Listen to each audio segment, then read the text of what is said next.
Hi, Dr. B here. Welcome to Dr. B Uncensored, where we interview candid thought leaders, entrepreneurs, and founders to tell their story to aspire and inspire others to do the same. Hopefully, you enjoyed this episode. Hi, everybody. Welcome to another edition of the Dr. B Show. I'm here with the great Dusten Hendrickson. Dustin, how are you, man? I'm doing good. Thanks for having me, Hyro. How are you doing? I'm doing great. As we were talking in the green room, I am in Atlantic City as we record this. So, wanted to take some time and carve some time and really have a nice chat with you, man. Awesome. Yeah, that's cool. Yeah, the way you explained your name last time was easy to remember. Hieroglyphics. Hieroglyphics. You got it. Absolutely, man. So, first question, man. Tell us about yourself. Well, I have been in real estate since 2003, and I started by developing. Most people start by acquiring. So I started by developing because at that time it was so expensive to buy, similar to right now. And we just started developing, and then the crash came, and we did some acquiring. We started building and buying and doing all this stuff where we weren't really scaling, we were just growing. So I learned how to scale in about 2018 when we found syndication. Then we started acquiring a bunch of stuff. Then I realized I needed to develop large projects because I could add a lot more value, and it got really hard to find anything to buy. So now I'm back to full-time developing. Understood. Got it. We'll get to that in a minute. Now, as far as education, did you was this by accident? Did you have a mentor kind of help you go through this? Can you tell us about that? Yeah, my mom actually got me started. She wanted to buy the duplex, and then we ended up actually building one. So she got me started. I learned a lot from her. So she was probably my main mentor. But I always reached out to lots of people for help and questions. But I didn't have an actual main mentor. So I did a lot of failing, trying and failing. A lot of trial and error, right? Or the school of hard knocks, the most expensive tuition, right? As they say, right? Yep, I paid my dues. Exactly. Yeah, like as the audience knows, one of my mentors, and I have Amy who helped me in the beginning, Amy Majuri, shout out to her, and then Mike Ely, as we discussed, right, based out of Cincinnati, Ohio, and he's really helped me, see the picture when it comes to, the importance of cap rates and importance of like A versus B versus C, value add and all that. So, how did you learn that? Did you learn that, like you said, did you learn everything in regards to like cap rates, in regards to location? Uh, how did you, was that obviously through trial and error? Can you tell us about that? Yeah, location I learned through trial and error. Everyone knows that location is the most important, but you don't really know until you flop. And when you flop because of location primarily, then you really learn that lesson. But I've learned that lesson many, many times, and now after 20 years or so, I only buy the absolute best locations. As far as cap rates, I just learned all that stuff mainly just through buying and selling of properties, and then syndication. A lot of education through the syndication courses, bigger pockets, things like that. Going on LinkedIn, reading a lot, I guess. Got it. Understood. Understood, man. So tell us about all right, so your mom helped you out, you built her a duplex, and then trial and error, school of hard knocks, bigger pockets, shout out to them as well, right? So you was able to learn here and there. So tell us like what you're doing now. Like you're doing developments, tell us where, tell us a little bit about your deal, syndication. Yeah. Tell us a bit about that now. Yeah, so we syndicate all our developments, and we develop roughly 100 units and up in that range. And we do multi phases as well. So we like to get them bigger than 100, but that's kind of the cutoff point is 100 units. It's affordable. Well, it's actually workforce housing. So it's not big A affordable. I like to call it little A affordable. It's market rate affordable. It's attainable, and it's designed for young professionals primarily. We found that they're one of the best tenants because they're not as hard on the properties as a lot of other tenants are. So we design for them, and then we attract them as tenants. And it's been very good so far. We build pretty trendy stuff. It's brand new, modern, boutique buildings. So we build smaller buildings and we just copy and paste. So instead of designing one building for each project, we design the project for the building. So then the only engineering that we're really doing is civil engineering. So we have to do a custom civil design on each site, which you always have to do. And then we just have a copy and paste plan, and we do it in phased approach. So we release the first building in 9 months, and then the second is 1 to 2 months after that, the third 1 to 2 months after that. And then by the time we're done, we get occupancy on the first building right away. So then by the time we're done and the construction crew pulls off, we're 80 to 100% pre-leased.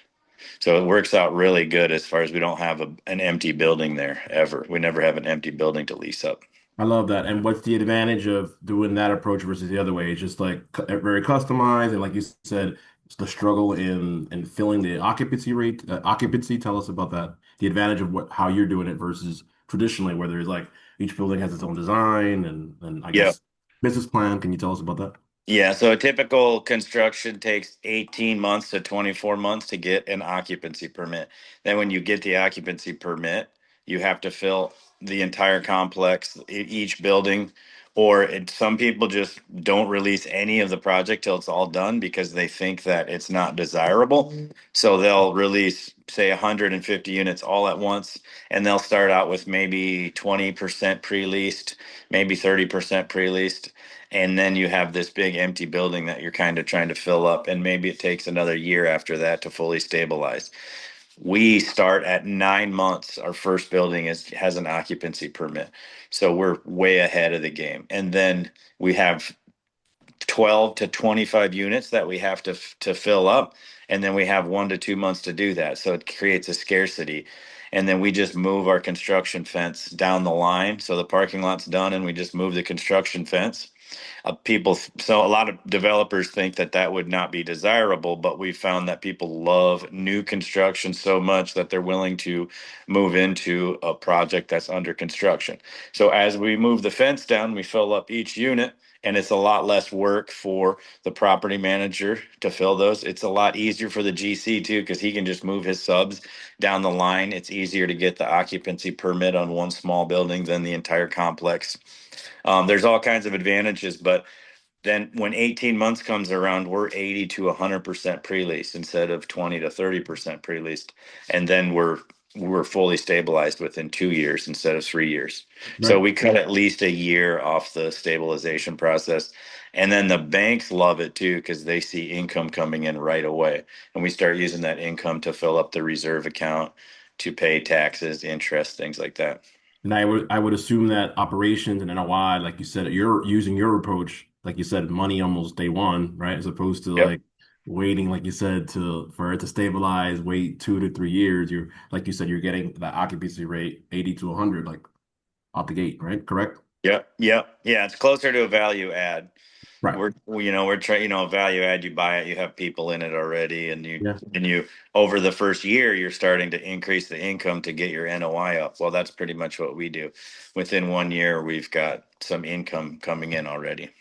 Awesome. And then the property management, that whole piece of getting it leased and of course, like you said, instead of turning it around, the build, that's all in-house, right? You're not hiring an external subcontractor for that, right? That's all you. Yeah, I mean, we're not vertically integrated on the property management yet. We looked at doing it, but we are not, we can't do it for the price they can do it. So we have access to such good property managers that, because our product is so easy to lease because it's brand new, we have property managers that love our product. So we found that existing property managers can do a better job than we can creating our own property management company, and we just focus solely on the development. Makes sense. Makes sense. Let's talk about the other side. What the one I'm familiar with, the capital raising side. So are these projects for not accredited investors, accredited investors? Tell us about the raise. How does that work on your like for your specific projects? Yeah, it's 506c, so it's all accredited investors. We like to advertise to the public, so we found that almost everyone that invests is also accredited too. there's always a struggle getting the accreditation letter the first time for a first time investor, but it's kind of good to educate them on that because then they can use it going forward on other investments if they'd like.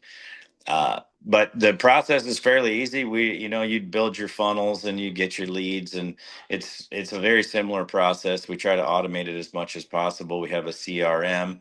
We get the lead in, then we try to warm them up with emails, then we try to get them on a phone call, then we try to get them to a site visit. We found that if we can get them to a site visit, our close rate is about 50%. So our whole sales goal is get them on site, get a site visit, build that relationship, and then we get a soft commit, then we walk them through all the paperwork, and then we get their wire. So our hardest part is getting a soft commit. We found that most of our people do not fall off once they soft commit. We have a very Mhm. high close rate from soft That's good. commit. That's And then good. so yeah, walk them through the paperwork, get them to wire their money, and then make sure we get all their documents in order for the SEC, and then we communicate with them going forward. We do a lot of monthly video updates, so we do monthly video updates to keep the people in the loop. And during the construction, it's easy because there's a lot of excitement going on, a lot of change, a lot of progress. And after construction's done, then it's just sending numbers each month. That's a little more boring, but then when you start sending them the checks, that's when they really love you. Yeah, absolutely. You said something interesting. Like I've raised for a couple of deals now, like three going on four, right? And everything has been out of state, never been there is an opportunity to visit some of the sites, just not yet. Why do you think that's an advantage when you have like that site visit? Is it because it's tangible, it's real? Can you tell us Yeah. about that? Yeah, for our product, it's easier to point out why we do what we do. And to try and describe everything to someone with words is much harder. A picture's worth 1,000 words. So we can get them on site and we can just point to something and say, we do this. Most people do this. We do this. Most people do this. This is where we gain efficiency. Um, and then, it's brand new. So they walk in, they're like, oh, I can see why renters would rent this. I understand why renters would rent this. And they also then want brand new. They like the look of it. It's something they can be proud to own. And pictures just don't do it. And pictures make an older complex look worse than it is, but pictures don't do justice to a new complex. So when they go on site, it's very easy for them to see. It's just like when you're pointing out your value add plan, when you walk people through. Yeah. And you can, if it's really bad, you can say, hey, this is really bad, but that's where we create all our value. Then you can bring them through a unit that's really nice. And you can say, look at how much value we could create if we can flip them all to this nice of units. So yeah, just that. And then they're on that site visit. Now they are one-on-one with you. I found that when you're face to face with people, you build a much stronger relationship. There's some energy, you know, and then if you get along with them too right away, you can build trust a lot quicker. But I think it's all a trust factor. I don't think that anyone invests because of the actual deal. I think they invest because they like you. Agreed. Yeah, they got to know and like and trust the individual, and then based off that, the numbers and all that. I'm not saying it's secondary, but but yeah, but it's all about like the rapport with the individual. But I like the fact that with the site visit, it just adds a whole new layer. And then, like you said, you're building that relationship, and they're seeing it, touching it, smelling it, as opposed to a picture or even a video, right? So I like that. It's pretty cool. I like that approach. Yeah. Um, Hey brother, so let's talk about like the syndication itself. For those that don't know about syndication, the way we do it, at least for our deals, is for the most part, we raise the capital. We'll use a bridge loan, right, to an extent. We'll close the deal, like similar to you. We do value add where we're able to force appreciation, fix the common areas, fix the units, be able to increase the occupancy rate, and then by the end of year two, we'll refi to pay back that the bridge loan. We'll pay back the investors or principal, right? Some of the interest, and then they'll get their distribution, and then on the sale, year five, they'll essentially 2x their money, right? That's most of what we do. Is your structure very similar? Can you tell us a little bit about like the syndication process from A to Z? Give us some insider baseball. Yeah, it's very, very similar. It's almost identical, actually. That's the same, the Same same structure. The same structure, yeah, the same structure and timeline that we target. Um, and then we do the 2x every 5 years, and we actually hope to get more than that. We hope to maybe do a 2.5x Mhm. in 5 years. Yeah. But yeah, that's what we do. We use conservative underwriting, and that's what we target. As long as the deal looks like it's going to do 2x in 5 years, then we move forward with the goal to do better than that. So, but yeah, the first year we're under construction. We've got a few of the buildings that we get occupancy. Second year, we finish construction. And then by the end of year two, we've got the reserves filled and we're kind of stabilized. We start to target a refi. The last few years, though, the refi hasn't been there because of the Mhm. saturation in the market. The rents Yeah. have kind of went up they had been going up the past 10 years. So sometimes it's 2 to 3 years for a refi. And then, yeah, we start looking to target a sale at 5 years. But we don't necessarily target, I mean, in the underwriting, we target at 5 years, but it's usually when is the cycle hottest is that's when we want to sell. Yeah. Yeah, it could be, So, yeah, it could be a little bit less, a little bit more. Right. Yeah, like you said, it's like that's just like a barometer, like a little, right, yeah. right. More could be less. Yeah. Right. So if there's no one really looking to buy any properties, then we're not forcing a sale. Right. So it's our properties. We don't even really have to list our properties. We get approached to buy them because they're so new. So Yeah. we'll get approached and we know, okay, market's good because we've been approached 5 times in the last 6 months versus the 2 years prior, we didn't get approached once to buy anything.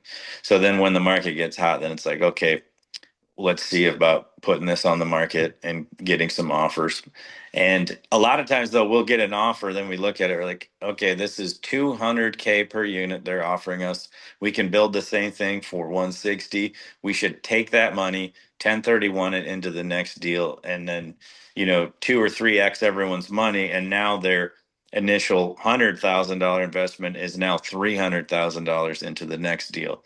2 to 300K into the next deal. Now their returns are going to be bigger. They've got Yeah. more equity. And so a lot of people say, why would you sell if it's doing well? And that's the It's the best best time. metric I could point at. It's because, Yeah. well, you only have 100K equity into the deal. If we sell and roll in, now you've got 200K equity. So now all your returns are going to be bigger. And Yeah. so that's the easiest metric to point at. That's why we would sell.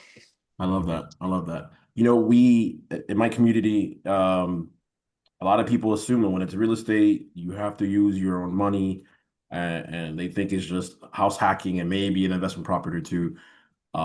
In my community, like I'm trying to do what I can to expose them to, syndication, and there's a lot of other things that you could do.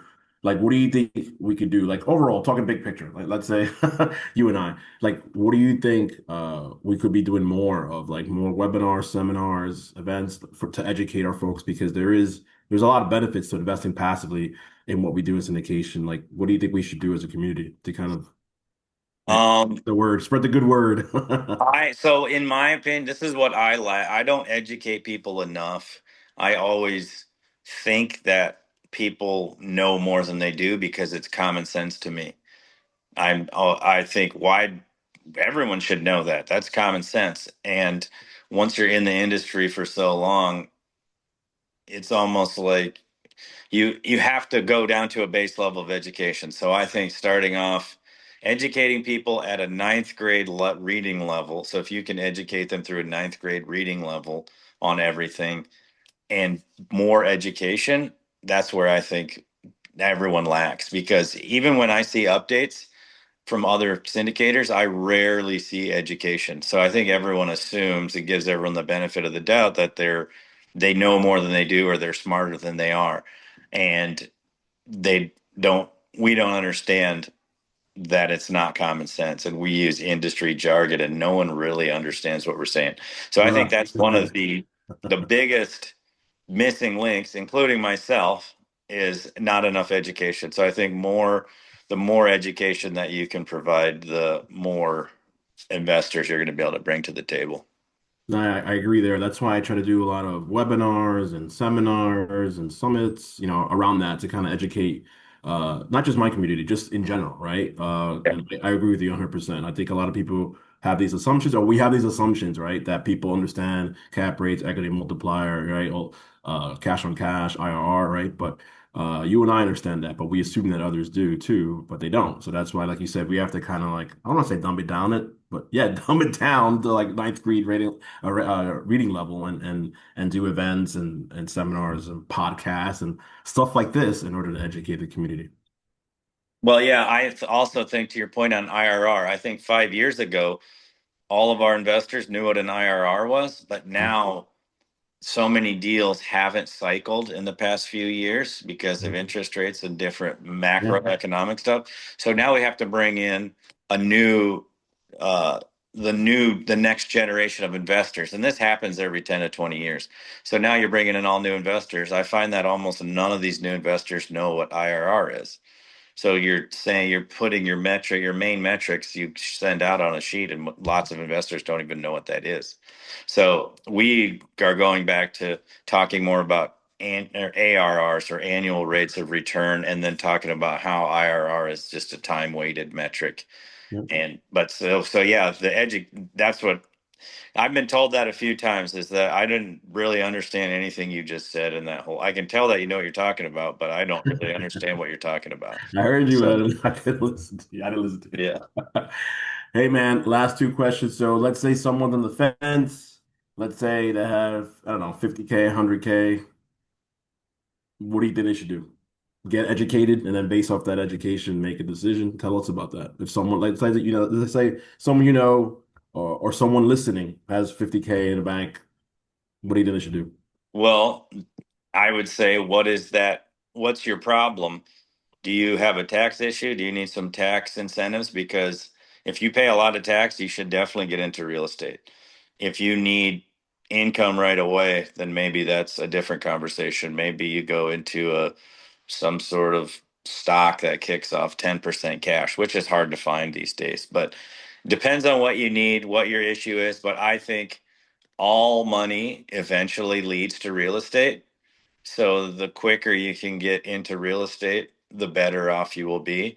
But also, you you should plan 5 to 10 years for that money. And then even after that, if you really want to be a real estate investor, you should plan on that money being invested in real estate for the rest of your life. So if that 50,000 can be put into an investment that you can hand to your kids, I'd say immediately jump into real estate. That's great advice. I love it. Hey man, on that note, our time is almost up. We've been chatting for, almost 30 minutes, and I think you and I could go all day because you and we're very similar in wavelength. Where could people find more information about you or some of the projects you're working on? Tell us. Mailboxmoneyre.com. Mailbox Money RE stands for real estate. So mailboxmoneyre.com. Otherwise, Dusten Hendrickson on LinkedIn, Dusten. Not And think, Ian. yeah, not IN, Dusten. And that's where I'm at. That's where I put most of my education or my day-to-day stuff, is on LinkedIn. Dustin, I enjoyed our conversation. I think the listeners will get a little bit of nuggets from you and I think we'll make a difference, even if it's one person. Yeah. Thanks, Ira. Appreciate it. You ask great questions. Thanks, man. Thank you, man. Dustin Hendrickson, everybody. Take care. Thanks, man. Hi, everybody. Dr. B here, Dr. B Uncensored. Hopefully, you enjoyed that episode. Remember, you are one big deal away. Please like, comment, and subscribe to the YouTube channel now. Take care.